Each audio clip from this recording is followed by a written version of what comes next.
Hello friends, இன்றைக்கி நம்ம வீட்டில் இந்த முட்டையை வச்சு ஒரு அருமையான வறுவல் செஞ்சுருக்கேன். இது ரசம் சாதம், சாம்பார் சாதம், ஒரு மிளகாய் கிள்ளி சாம்பார் எல்லாத்தோடையும் வச்சு சாப்பிடுவோம். ரொம்பவே டேஸ்ட்டாக இருக்கும், ரொம்பவே அருமையாக இருக்கும். பசங்கள்லாம் விரும்பி சாப்பிடுவாங்க. மசாலையெல்லாம் வறுத்து போட்டு அரைச்சி சூப்பராக செஞ்சுருக்கேன். ஒரு அருமையான முட்டை வறுவல் எப்படி செய்கிறதுன்னு வாங்க வீடியோக்குள்ளே போய் பார்க்கலாம். ரெசிபி செய்கிறதுக்கு முட்டையை அவிச்சு ஒரு 6 முட்டையை அவிச்சு கட் பண்ணி வச்சுருக்கேன். இப்போ ஒரு ஃப்ரை பேன் வச்சுருக்கேன். இதில் 1 ஸ்பூனு மிளகு சேர்த்துக்கிறேன். ஒரு 1 ஸ்பூனு வெள்ளை உளுந்து சேர்த்துக்கிறேன். மல்லி 1 ஸ்பூன், ஒரு கொத்து கருவேப்பிலையை சேர்த்துக்கிறேன். நல்லா அலசிட்டு ஈரம் இல்லாமல் சேர்த்துக்கணும். ஒரு 4 காஞ்ச மிளகாய் நல்லா வறுத்து எடுத்துக்கணும். ஒரு 1/2 ஸ்பூனு ஜீரகம் சேர்த்துக்கலாம்.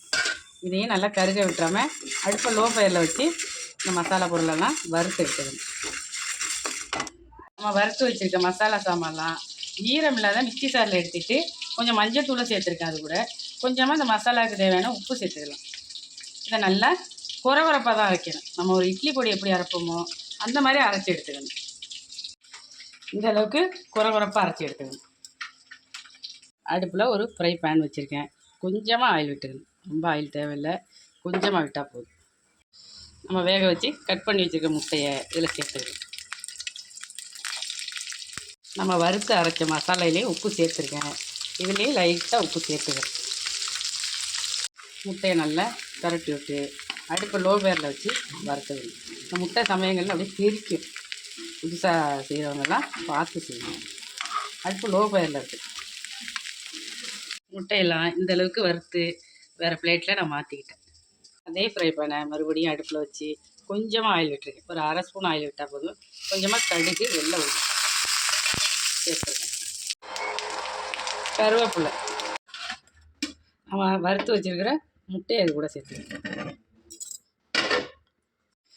நாம் வறுத்து அரைச்ச இந்த பொடியில் ஒரு 2 ஸ்பூன் இதில் தூவிக்கலாம்.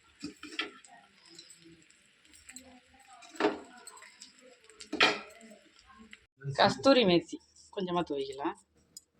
ஒரு அருமையான முட்டை வறுவல் நமக்கு ரெடி. ரொம்பவே சூப்பராக இருக்கும். ரசம் சாதம், சாம்பார் சாதம் எல்லாத்தோடையும் வச்சு சாப்பிட்லாம். ரொம்பவே அருமையாக இருக்கும். இதுபோல் நீங்களும் வீட்டில் செஞ்சு சாப்பிட்டு பாருங்கள். நல்ல மணமாகவும் நல்லா சூப்பராக இருக்கும் சாப்பிட்றதுக்கு. பசங்கள்லாம் விரும்பி சாப்பிடுவாங்க. இது நல்லாவே ரெடி ஆகிடுச்சு. இப்போ நான் ஒரு பிளேட்டுக்கு மாற்றிக்கிறேன். ஒரு பிளேட்டில் இப்போ நான் இதை மாற்றிக்கிறேன்.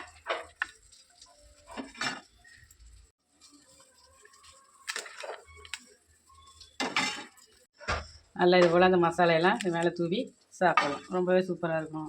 நீங்களும் உங்கள் வீட்டில் இது போல் செஞ்சு சாப்பிடுங்க. நெக்ஸ்ட் வீடியோவில் பார்க்கலாம். பாய்.